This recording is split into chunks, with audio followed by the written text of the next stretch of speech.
ድሕነት ሰራሕተኛታት ናይ ኢትዮጵያ ናይ ድሕነት ቢሮ ሰራሕተኛታት ዓመፅ ምዕማፆም እዩ እዚዩ ጭቡጥ መረዳእታ ካብ ባዕሎም ካብ ብልፅግና ዝረኸብናዮ ሓበሬታ እዩ ናይ ድሕንነት ሰባት ኢና ንብል ዘለና ቢሮ ድሕንነትን ሴኩሪቲን ናይ ኢንተለጀንስ ኤንድ ሴኩሪቲ ድሕንነትን መረዳእታን ዝበሃል ማለት እዩ ኣብዚ ቢሮ ዘለው ሰራሕተኛታት ዝዓመፅሉ መንገድን ነቲ ዓመፆም ዝተዋሃቦም ምላሽን ኢትዮጵያ ዘላትሉ ኩነታት ዘርኢ ምናልባሽ እውን ከም ተጋሩ ክንሰርሓሉ ዝግባአና ነገር የምልጠና ከም ዘሎ ብደንቢ ዝረኣየሉ ኩነታት ከም ምዃኑ እዩ ዘርእየኒ ንዓይ ንቀደም እንታይ እዩ ተኸሲቱ ዝብል ከቕርብ ክምኩር እቲ ሕቶ ብርግፅ ናይ ኢንተለጀንስ ቢሮ ከመይ ገይሮም ዘፍረሶ ምስ ሰራዊት ናይ ኢትዮጵያ እውን ከመይ ገይሮም ዘፍረሶ ኣብይ ኣሕመድ ቅድሚ ሕዚ እውን እናልዓልናዮ ዝነበርና ዓብዪ ውድቀት ናይ ኢትዮጵያ ንኽመፅእ ዋና በሪ ዝተኸፈተሉ ናይ ኢንተለጀንስን ናይ ሰራዊትን ናይ ኢትዮጵያ ዘፍረሰሉ ኣብይ ኣሕመድ ዝወቕዓሉ መንገዲ እዩ ነይሩ ሕዚ ኣልዒሎሞ ዘለው እቲ ዓመፅ ሕዚ ግን ብናይ ጥቕማ ጥቕሚ ዝምልከት እዩ ብዙሕ ሰብ ናይ ኢንተለጀንስ ክብደት ዘይፈልጥ ናይ ኢንተለጀንስ ረብሓ ዘይፈልጥ እቲ ቢሮ ከም ተራ ቢሮ ከም ካሊእ ቢሮ ዝርኢ ሰብ እንታይ እሞ ዓመፅ ዳ እሞ ንሕናስ ንዕምፅ ደየለናን ደሞዝ ንኢስና ኢልና ገለ ክብል ይኽእል እዩ ትናህና እየ ዝብል ዘሎ ዋላ ትናቶም እውን ክንዱ ዝኣክለ ይርዶን ንዝተረድኦ ሰብ ግን እዚ ቢሮ እዚኡ ከምኡ ዓይነት ዓመፅ ጀሚሩ ማለት ትግራይ ከም ትግራይ ካልኦት እውን ከምኡ ከመይ ዓይነት ረብሓ ክርብሕሉ ይኽእሉ ንሕና ኢትዮጵያ ንምፍራስ ኢትዮጵያ ከምዚ ንምግባር ኣይኮነን ትግራይ ንምድሓን ዓብዪ እታወት እዩ እዚዩ ዝብል እምነት ኣለኒ ኦኬ ጥቕማ ጥቕሚ ከምኡ እውን ኣበል ቅነሳ ጌርኩሙልና እዩ ዝብል ትጥርዓነ እዚ ዝተገበረ ናይ ሰራሕተኛታት ግዳጅ ኣበል ዝበሃል ኣሎ ናይ ግዳጅ ኣበል ናይ ዝኾነ ህፁፅ ስራሕ እንድሕር ተመዲቦም ግዳጅ እንተተመዲቦም ኣብኡ ክምደቡ ከለው ናይ ምግቦም ናይ ካሊእ ወፃኢ እቲ ቢሮ ይሽፍኖ ነይሩ ባጀት ኣሎ ከምኡ ዝበሃል ንኣብነት ካብ ሃረር ናብ ሶማልያ ናብ ጅጅጋ ክኸድ እንድሕር ዝምደብ ኮይኑ ሓደ ኣብ ሃረር ኣብ ገዝኡ እንዳነበረን ናብ ጅጅጋ ክኸድ ከሎ ኣብ ሆቴል ኮይኑ ምናልባሽ ዝምርመር ሰብ ኢንቨስቲጌት ዝግበር ሰብ ኣብ ሆቴል ዝነብር እንተኮይኑ ሌክቸሪስ ዝኾነ ሆቴል እንተኮይኑ ኣብኣ ክትነብር ክትክእል ኣለካ ኣብነት እየ ዘቕርብ ዘለኹ ንኣብነት ዋላ ኣብዚ ናይ ኣፍሪካ ሕብረት ኣኼባ ኣሎ ናይ ኣፍሪካ ሕብረት ኣኼባ ክኾን ከሎ ኣብ ኣዲስ ኣበባ ናይ ኢንተለጀንስ ሰባት ብደንቢ እዮም ዝዋፈሩ ኣብ ሆቴላት ኣብ መንገዲ ኣብ ታክሲ ኣብ ካሊእ ኣብ ኩሉ ይዋፈሩ ኦኬ እቶም ብዕሊ ናይ ኢንተለጀንስ ሰባት ምዃኖም ተፈሊጦም ዝዋፈሩ ኾነ እቶም ሲቪል ለቢሶም ዘይተፈለጡ ዝዋፈሩ እዚኦም ኣበል ዝወሃቦም ወፃኢኦም ኩሉ በታ ዘውፅዋ መጠን ክሽፍን ዝኽእል ኣበል ዝወሃቦም እዚዩ መንግስቲ ዝብጅቶ በጀት እውን እዩ ስለዚ ከምዚ ዝበለ ኣበልን ጥቕማ ጥቕምን ኣትሪፍና እዩ ኣለና እቲ ባጀት መንግስቲ ስለ ዝቆረፆ ስለ ዘይሃበና ዝብል ኤክስፕላኔሽን ምስ ኣቕረበት ቢሮ ሰራሕተኛ ዓሚፁ ብዙሓት ይተቐኒስሎም ብዙሓት ሰባት ይተቐኒስሎም መብዛሕትኡ ስለተቐነሰሉ መብዛሕትኡ ናብቲ ዓመፅ ጆይን ገይሩ እዩ ስለዚ ስቕበሉ እዮም ተባሂሎም ስቕበል ነዚኣ ሕቶ ጌርኩም ተልዕሉ እንተኾንኩም ናይ ዓመፅ ሕቶ ጌርኩም ተልዕልዋ እንተኾንኩም ወይለዮኹም ዝብል መልሲ እዩ ተዋሂቡ እዚ እውን ዓብዪ በሪ ተኸፊትሎ ዝብል እምነት ኣለኒ ክመፀ ኣብ ክንዲ መፍትሒ ምሃብ ከቢድ መጠንቀቕታ ሂብዎም እዩ ዝብል ዜና ዝረኸብና ከቢድ መጠንቀቕታ እዩ ዝብል ዳግማይ ከምዚኣ ዝበለት ሕቶ ትኹን እዚኣ ባዕላ ሒዝኩም እንተመፂኹም ካብ ስራሕኩም ክትባረሩ ኢኹም ተባሂሎም እዮም ተመሊሶም ሓርግን ኑሮ ውድነት ኣብ ዘለሉ ዋጋ ዝቕባበ ሰማይ ኣብ ዝተሰቐለሉ ብናይ ባዕልና ኸይድና ናይ ኢንተለጀንስ ስራሕ ክንሰርሕ ኣበልን ጥቕማ ጥቕምን ቆሪፅና ኣለና ማለት ክንነብር ይከኣልና ስድራና ክንመርሕ ኣብ ዘይንኽእለሉ ደረጃ ክትእትውና ኢኹም ዝብል ሕቶ ሒዞም እዮም መፅኦም ማለት እዩ ሕዚ እዚ ኢሎም ናይ ኢንተለጀንስ ሰባት ማለት እንታይ ማለት እዩ እየ ክትርጉመልኩም ዝደሊ እንታይ ማለት እዩ ማለት ናይ ኢንተለጀንስ ሰባት እዚ ኢሎም ማለት እንታይ ማለት እዩ ተራ ቢሮ ሪዝዩ ናይ ዓዲ ድሕንነትን ምሽጥርን ዝምልከቶም ሰባት ዝምልከቶ ቢሮ ሰራሕተኛታቱ ናብ ዓመፅ ወፅኦም ብደሞዝ ምክንያት ማለት ንዝርድኦ ሰብ ክንዲ ናይ ተከዘ ውሕጅ ዝኣክል ዓዲ ከጥፍእ ዝኽእል ውሕጅ ናብቲ ዓዲ ኢንትሩድ ንክገብር እዮም በሪ ከፊቶም ደናቁር ዝመርሕዋ ምኳና ተዓዲ ራእይዋ ናይ ኢንተለጀንስ እዩ ዳስዋይ ኣብ ዝሓለፈ ናይ ትግራይ ኢንተለጀንስ ዝምልከት ክተልዕሉ ከለኹም በቃ ብፁእ ስለ ዝመርሖ ይኮነን ኣነ ኣይተልዕልዎ ዘየይለዓልን ዝበልክዎ እቲ ቢሮ ድሕንነት ናይ ዓዲ ምሽጥር ናይ ዓዲ ዝምልከቶ ቢሮ እዩ ከምዚኦም ዝበሉ ጉዳያት ዝምልከቶ ቢሮ እዩ ቢሮ ከምኡ ዝበለ ቢሮ ኣልዒልካ ኣብ ኣደባባይ እከለ ተጠንቀቕ ናበልካ ክተልዕል ከለካ ወይ ከም ዝበለ ክፍተት ኣለዎ ኢልካ ዋላ ሃልይዎ እውን ማለት እዩ ዋላ እንዳሃለዎ ክተልዕሎ ይብልካ ከም ዝበለ ቢሮ ብምሽጥር እዩ ዝትሓዝ ናይ ምሽጥር ቢሮ ስለ ዝኾነ ክቕየር እንተሃልይዎ እውን ብምሽጥር ክቕፃዕ እንተሃልይዎ እውን ብምሽጥር ክጥንቀቕ እንተሃልይዎ እውን ብምሽጥር ክትትል ጌርካ ክፅናዕ እንተሃልይዎ እውን ብምሽጥር ዝትሓዝ ቢሮ እዩ ሶሻል ሚድያ ዘምፆ ጉዳጉድ ዝፈልጥን ዘይፈልጥን ዓንገረር እንዳበለ ዝውዕለ ብማሕበራዊ ሚድያ ዝንካእን ዘይንካእን ምፍላይ ፅቡቅ እዩ ስለዚ እቲ ናህና ከምኡ ተረድዎ ንቐፃሊ እውን እከለ ኢልካ ናይ ኢንተለጀንስ ቢሮ ብኢንተለጀንስነቱ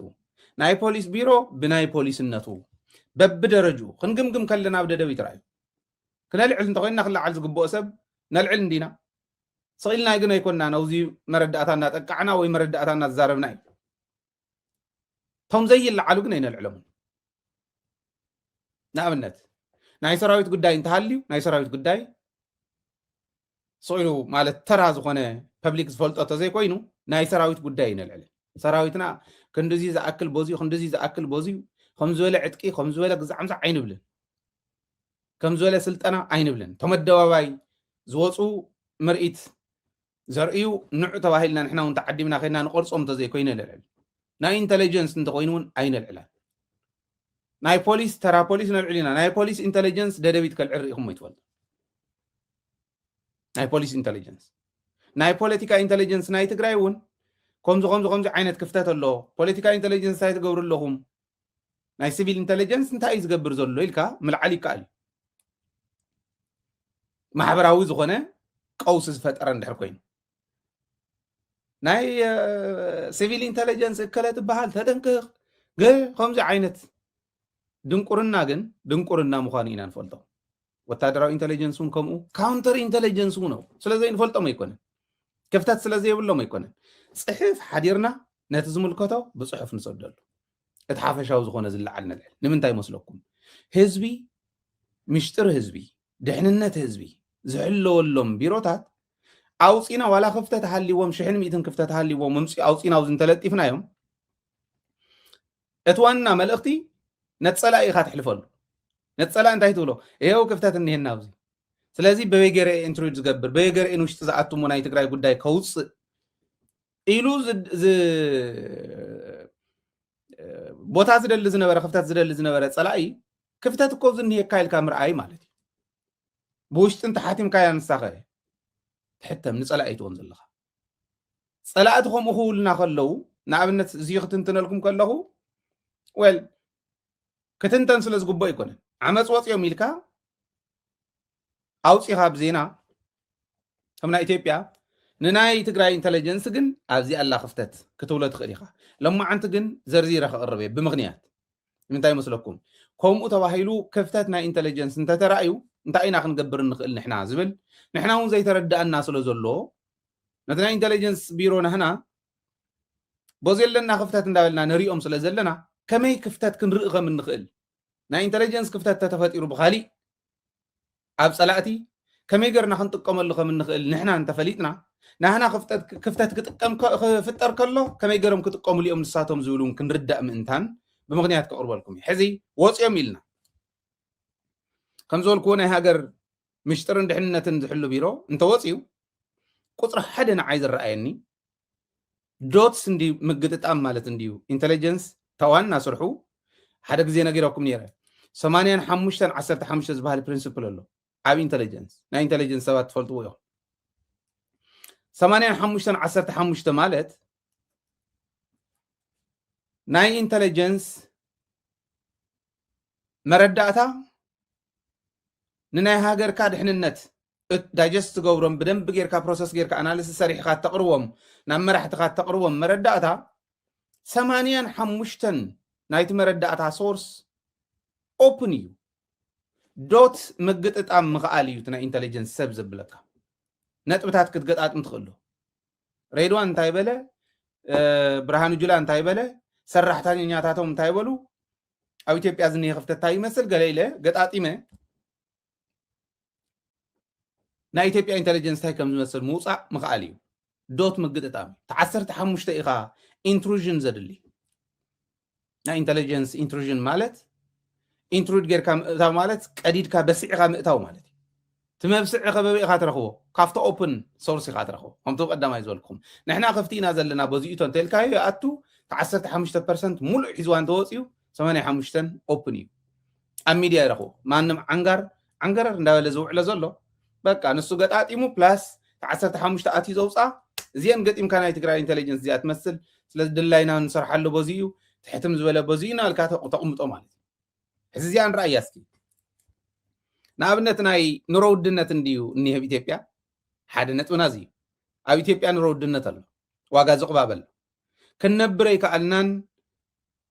መንዋብሮና ዘዛብ ቤተሰብና ክነመሓደር ዘይንኽእለሉ ኩነታት በጽሕና እንደም ዝውል ዘሎ ናይ ኢትዮጵያ ኢንተለጀንስ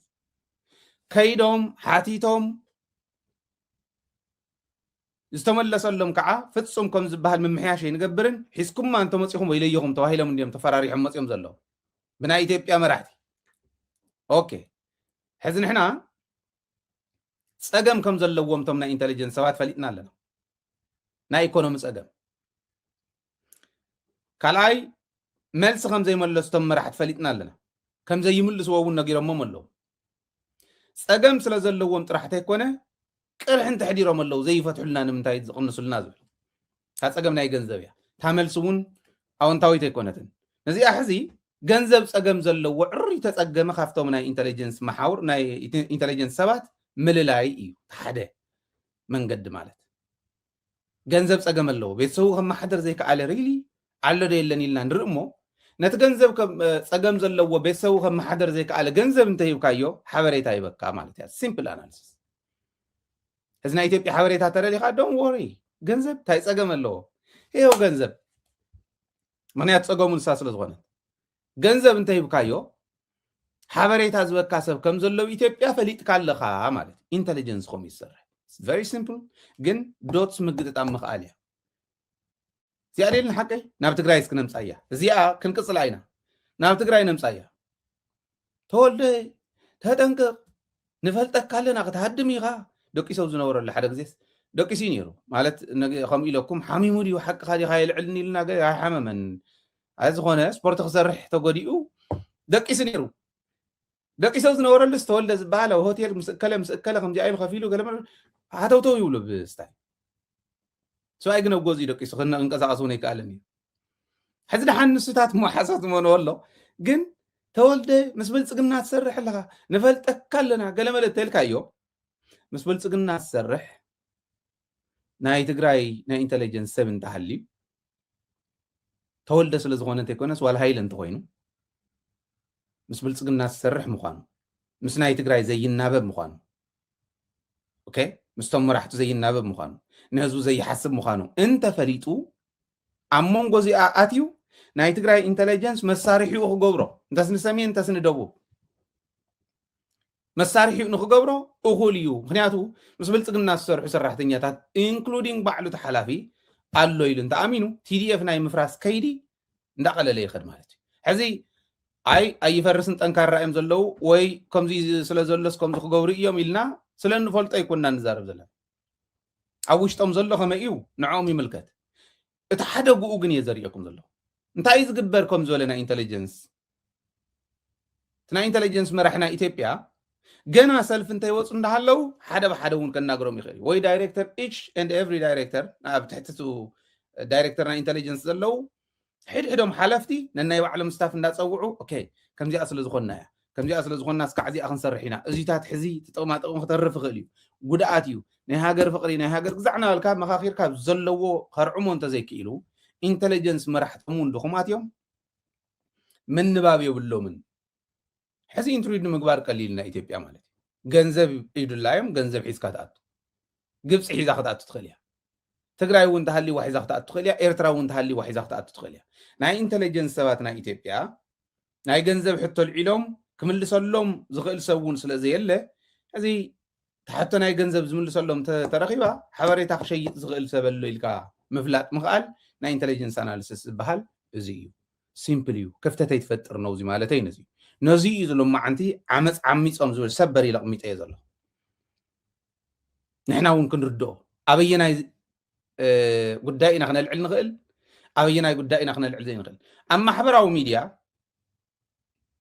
سبري لك على تفكا يتولد زبالكم زي خدم دوغ زعرو وي دورت ين زبالكم زي خجبر دوغ مليل كالت تفكايو يس فيوز كهلو وي فيوز كهلو كاي فيديو انت خوينو فيوز كهلو وي بوست انت خوينو ناي فيسبوك بوست انت خوينو ون لايك ان شير كهلو وي يع سلاز فوتو محبراوي ناي محاورة متأثر بلاتفورم كم يوم فوتو نيشتان سب لايك شير انت غير وون بعلو ريكومند اندا غور از غد امبورتانت يو مالتي از بل الجوريزم كم يز وصدو حزبوزي شو ودو كريتيكالي اناليسيس كسرح زي يخل ناي انتليجنس رديت زي بلو ناي بوليتيكا رديت زي بلو انتاي خمس خل زي يفلت فيسبوك معبايو فيو مركابو لايك ان شير مركابو زعبدو انت خوينو بوليتيكا زي تردأها بوليتيكا حمزة قزق كم زي يد اللي تري وزي إذا حزن من تأيتم محورا ميديا تتقام دا أسق زي يبل إلو زي حسب سوون كل أنا نتهم تتقام تون يكونن 100% وقصاي نتمرحنا توني تايخ قبر زلوت مرحنا محورا ميديا كم زي عينت قوس خمسة مست زفلتن زي فلتن قال اليوم نايسو واشالو خمسة حزو أخلف تاسو وافتا شلو قاتيوم قعقرقرو زوعلو سباتنيو كم زولا سب زلطفو وي ويسكي حيزو كلطف زوعل سب زلطفو شيرين لايك يسئني مالتي يكون فولورز يسئني مالتي يكون كن داي زي يردو بوليتيكا حق اندام وصلو زغتل الله هاي اخات تقبل محبراو ميديا تقاقما ناي بعلو قدب تقبرل سلامة زي السر مخانو سلامة ذات حز مخانو اوكي واغا زخفل مخانو بحق تقمطو بيت مغر ماليسنا لنا نسو نخغورو وي زارب زلو خازي صلمه اب زخون يكون اوان مرتع زيبلو مقرابي يكالن حدا اب زخون يكون اوان اب زي ملكتك طولقلق مبال اي كالن كلته بيراو ربحاز بحالو نغراتون كومبرومايز مغبار اي كالن سلسته نابلكا يغيد ازيوم صحفات ديفلوب غيرم زمصو كلو ولوم تبيت مخري صحفات ديفلوب غيرم زمصو كلو ولوم تكابيني تماخلاي كوميتي كوم داولنا اينا نخد سلازي ناي اثيوبيا تاريخهم محزي اتس فيري سمبل ناي اب تግራይ ኮንካ ኤርትራ ኮንካ ኬንያ ብዙም ጎረቤት ዓዲ ኮንካ ናይ ኢትዮጵያ ከምዝ እንድሕር ኢሎም ቀጥታ ኢንተለጀንስ ጠንካራ ኢንተለጀንስ ዘለዋ ሃገር ጎረቤት ሃገር ንኢትዮጵያ ከተጽንዕ ትደሊ ጎረቤት ሃገር ገንዘብ ያትውቱ ንኣብነት ናይ ትግራይ እንታይ ገይሮም ሕዚ ብዙሕ ሰብ ዘይርዮ ገለ ሰባት ግን ዝርይዎ ኣነ ፐርሰናሊ ዝረኣኽዎ ዝረኣየኒ ክነግረኩም ንሓደ ናይ ትግራይ ትካሽ ካብ ትግራይ ምዕራይ ሊኩዊድ ማኒ ኣብ ትግራይ ንኸይህሉ ዝተገበረሉ ምክንያት ትግራይ ንኸይትጥቀም ላምባ ንኸይንገዝእ ዝኾነ ሸቐጥ ንኸይንገዝእ ገንዘብ ንኽደርቕ ድሌት ዘለዎም ድሌት ጥራሕ ኣይኮነን ንናይ ኢትዮጵያ ናይ ኢንተለጀንስ ማሓውር ዓብዪ መስርሕ እዮም ፈጢሮምሎም ገንዘብ እንተዘይሃልዩ ካሽ እንተዘይሃልየ ፍትዓዲ ካሽ ንኽረክብ ሓበሬታ ሸይጥ ጥራሕ ኣይኮነን ነብሱ ዝሸይጥ ነብሳት ሸይጥ እውን ትርከብ ካሽ ንኽረክብ ኢልና ኣብነት ኣዲኣ ዝሓመመታ ኣቦኣ ዝሓመማ ምሕከም ሳእነት ክትሕልፍ ዘይትኽእል ካሽ ሒዛ ክትከይድ ዘለዋ ትጽገም ናብ መከራ ተኣቱ ከምእን ዝበላ ሃንቲ ዝገብሩ ሰባት ይቕምጡ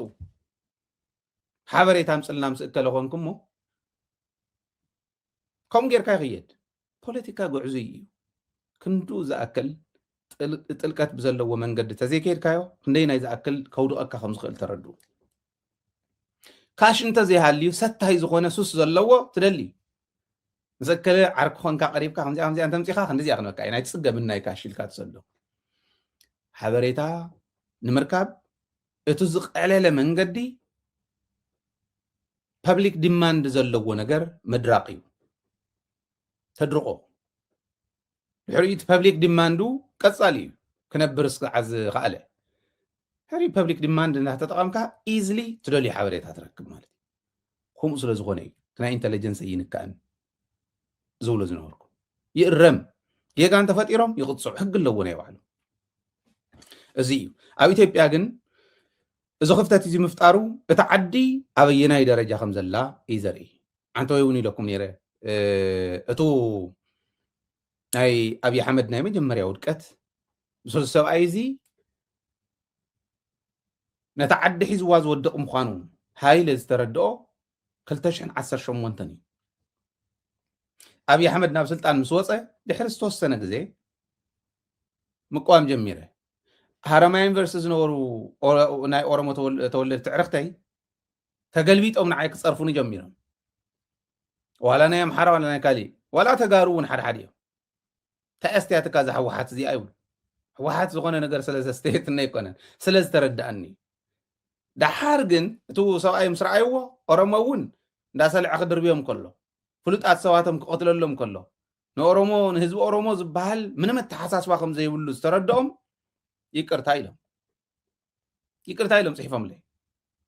ካልኦቶም እውን ከምኡ ተጋሪ ይኹኑ ኣምሓሪ ይኹኑ ካልኦት ይኹኑ እንታይ ነይሩ እቲ ናይ መጀመርያ ኣነ ተረዳእኒ ኢትዮጵያ ጠንካራ ዝነበረትሎም ክልተ ዓበይቲ ትካላት ናይ ኢትዮጵያ መከላከያን ድሕንነትን እዩ ብኣፍሪካ ደረጃ ብጣዕሚ ፍሉጣት ተባሂለን ኣሜሪካ ዋላ ምስ ቻይናን ምስ ናይ ኤዥያን ሃገራት ፓርትነርሽፕ ፈጢራ እንዳሰርሐት እንዳሃለወ ተብልምዓት ኢትዮጵያ ቻይና ምእታዋ በላዕላዕ እንዳበላ ኣሜሪካ ምስ ኢትዮጵያ ተራኺባ ክትሰርሕ ምስ ኢትዮጵያ ሓቢራ ክትሰርሕ ተቀናጃ ክትሰርሕ ዝደለየትሉ ምክንያት ናይ ሴኩሪቲና ጉዳይ እዩ ነይሩ ናይ ኢትዮጵያ ሴኩሪቲ ጉዳይ ነይሩ ናይ ኢትዮጵያ ኢንተለጀንስ ኤንድ ሴኩሪቲ ፕላስ ናይ ኢትዮጵያ ሚሊተሪ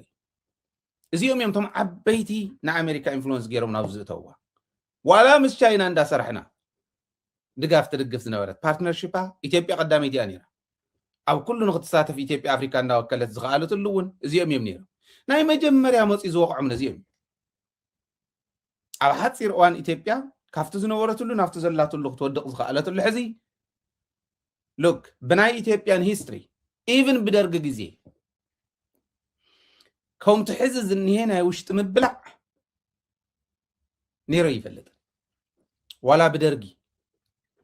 ብደርጊ ዘመን ነይሮም እዮም ኣፍቲ ነፍቲን ዝዋግኡ ይነበሩን ኣይኮነን ዘሎ ኣብ ዓፋር እውን ከምቶም ዓፋር ዝኒሄው ተወሰኑ ነይሮም እዮም ግን ተወሰነ እዩ ካብ ደርጊ ቁፅፅር ወፃ ይነበረ እጉግመ ነይሮም እዮም ሽዑ እጉግመ ዝበሃሉ ሶማሌ እውን ኦጋዴን ነይሩ ኣብ ኦሮሚያ እውን ኦነግ ነይሩ ኣብ ኣምሓራ ኣብ ትግራይ ዝነበሩ ይሂደን ነይሮም ትግራይ እዮም ነይሮም ግን ሰፊሕ መሬት የመሓደር ነይሩ ደርጊ ኣምሓራ እውን የመሓድሮ ነይሩ ደቡብ ሙሉእ የመሓድሮ ነይሩ ኦሮሚያ ሙሉእ የመሓድሮ ነይሩ ኣብ ሓንቲ ጫፍ ምስ ትግራይ ተፀጊዖም እዮም ዝኸዱ ነይሩ ትግራይን ኤርትራን እየን ከይደን ሬሌቫንስ ዋላ እንተሃለዎ ከምዚ ናይ ሕዚ ኣዲስ ኣበባ ጫፍ በፂሑ ዝዕንድር ናይ ናፅነት ሓይሊ ግን ኣይነበረን ትግራይ ካብ ትግራይ ከይዳ ኣዲስ ኣበባ ዝኣተወት ኣምቦ ወሎ ካሊእ ወሎ ተቆፃፂራ ዝኸደት እስካዕ ዒስተ ሃረርጌ ዝኸደት ኣይነበረን ንምንታይ ይመስለኩም ደርጊ ናይ ሃይለ ስላሴ ሰራዊት ነይሩ ናይ ሃይለ ስላሴ መከላከያ ዝነበረ እዩ ባዕሉ መከላከያ እዩ መፈንቅለ መንግስቲ ገይሩ ሴኩሪቲኣ እንተነኣሰ ምስ ትግራይ እናተዋገአት ምስ ኤርትራ እናተዋገአት ንዝያድ ባሬ መሊሳ እያ እንተሎ ተጋሩ ተጠቂማ ሕዚ ኢማጅን ሶማልያ እንተተኣቱ ኣየናይ ትግራዋይ ይኽቃለስ ትግራይ መጉደፍዎ ኣየናይ ኣምሓራ ይቃለስ የላን ተዓዲ ሴኩሪቲኣ ዓደኹደኽ ስለ ዝበለ ብኡ ስለ ዝጀመረ እዩ ትውድቀት ደርጋ 17 ዓመት ተቃሊሱ ተናኣስ 17 ዓመት ፀኒሑ ርግፀኛ እየ ዝዓመት እዚኣ እየሓልፋን ኣብይ ኣሕመድ እየሓልፋን ማክሲማም እንተኸይዱ ኔክስት ይር ወዳቂ እዩ ኣይፀንሑን ኣቶም ሰብ ዝውዳእ ዘሎ ሰብ ረኣይዎ ቴሌግራም ቻናል ናኺዱ ፕሊዝ ኣብ ፌስቡክ ፔጅና ለጢፈ ነይረና ኣብ ፌስቡክ ክንልጥፎ ስለ ዘይንኽእል ኣብ ዩቱብ ክንሪኦ ስለ ዘይንኽእል ሰብ ከም ናይ ቄራ ከፍቲ ዝሕረድ ዘሎ ተፀብፂፎም መሳኪን ኢትዮጵያውያን ሰራዊት ረኣይዎም ኪዱ ናብ ቴሌግራም ቻናል ኣቶም ሰብ ከምኡ ተወደ ኣይነበረን ርግፀኛ እየ ወለደይ ይጥይቕ እየ ኣያታተይ ይጥይቕ እየ ኣዴታተይ ይጥይቕ እየ ኣይነበረን ከምኡ ብደርጊ ሰብ ይውዳእኒ እንታይ ዓይነት ዕላማ ከም ዘለዎ እውን እዩ ዝገርመካ ከምኡ ኣይነበረን እቲ ኢንተሊጀንስ ስለ ዝፈረሰ እዩ ስለዚ ኣብ ኢንተሊጀንስና ንጠንቀቕ ኣብ ኢንተሊጀንሶም ግን ኣድቫንቴጅ ክንወስድ ንኽእል ኢና እዚ ካብ ሚድያ ይዝረብ ዲ ክትብሉ ኢኹም እንታይ ደኣ እሞ ንግበር ተዛሪብና እኮ ናብ ፀለመ ንተወልደ ምፅላም እንተይኮነስ ንደብረፅዮን ምፅላም እንተይኮነስ ንዓይ እውን ምፅላም ተጀሚሩ እንተወልደ ኢኻ ትዘሪ ዘለካ ይብል እንታይ ኣለኒ ተወልደ ወዲ ሓትነ ይኮነ መራሒ እዩ ከም ሃገሩ ሃይለ ክመርሖ ይኽእል ወልደ ማርያም ክመርሖ ይኽእል ፅባሕ ንከቱ ቢሮ ንሱ ከምኡ ኣይኮነን ንጠንቀቕ ንኽብል እዩ ዘልዕሎ ዝቆነኹ ሕጂ እውን ንጠንቀቕ ሓድነትና ነስትም ነምፃ እዮም ቶም ዝኸዱ ዘለዉ እውን ሕዚ እውን ኣቋመ እዩ መትከለ እዩ እሳ ክገብር ክፅዕር እየ ቶም ኣዲስ ኣበባ ዘለዉ እውን ክምለሱ እየ ዝደሊ መፃወቲ ብልፅግና ክኾነ ይደለን ምንም ጥርጥር የብሉን እዚ መትከለ እዩ ትረፍደቶም ትግራይ ዘለዉ ክኸዱ ኣዲስ ኣበባ ዘለዉ እውን ኣብኡ ክፀንሕ ይደልዮን ኣነ እዚ ናተይ መትከል እዩ እቲ ናይ ኢንተሊጀንስ ዝምልከት ዝብሎ ዘለኹ ግን ሕጂ እውን ኬርፉሊ እዩ ዝረአ ፕሊስ ከይትጋገዩ ኩሉ ፖለቲከኛ ክኾነ ይኽእልን ኩሉ ፖለቲከኛ ክኮይኑ ሕዚ ማሕበራዊ ሚድያ ዘለዎ ፌስቡክ ኣካውንት ዘለዎ ሰብ ፌስቡክ ዝፈልጦን ዘይፈልጦን እዩ ዝብርቕ ሕጊ ስለ ዘየለ እዩ ናይ ማሕበራዊ ሚድያ ኣጠቃቅማ እቲ ቤት ምክሪ ክሪኦ ኣለዎ ናይ ፀለመ ጉዳይ ኦኬ ናይ ብሄራዊ ረብሓ ጉዳይ ክሪኦ ኣለዎ ሕጊ ከውፃሉ ክኽእል ኣለዎ ዝብል እምነት ኣለኒ ኢትዮጵያ ግን ኣብዚ ደረጃ እዚላ ናይቲ ውድቀታ ፅቡቕ ማኒፌስቴሽን እዩ ናይ ውድቀታ ፅቡቕ መግለፂ ፅቡቕ መርኣያ እዩ ኢንተሊጀንስ ክዕምፅ እንተኽኢሉ ዳስድ ሰራዊትን ኢንተሊጀንስን ተዓሚፁ ተዓድየላን ማለት እዩ ዓብዪ ሓደጋ ዝርአ ሽዑ እዩ ብዝኾነ ኣብዚ ደረጃ እዚ ከም ዘላ ኢትዮጵያ ምርኣይ ኢትዮጵያ ኣብ ልዕሊ ትግራይ ክተብፅሑ ትኽእል ተፅዕኖ ናይ ባዕልና ስንፍና እንተዘይኮይኑ ኣይከኣልን ድሕሪ ሕዚ ኢልና ንክንከይድ ይገብረና ኣብ ትግራይ ጥራሕ ተዓኪፍና ኣብኣ ኮንፋይንድ ኮይንና እንተሰሪሕና ትርጉም የብልናን ተመዓራርያ ክትመፅእ ትኽእል እያ ንነግራድ የለና ሰሙን ክሰርሑ ይኽእሉ እዮም ካብ ትግራይ ወፃእ ኣብ ዘሎ ሰላም ይገብር እንተኢላ ኢድካን ውሒኻ ብደንብ ምስራሕ እንተተኻኢሉ ግን ይከኣል እዩ ዝብል እምነት ኣለኒ ማለት እዩ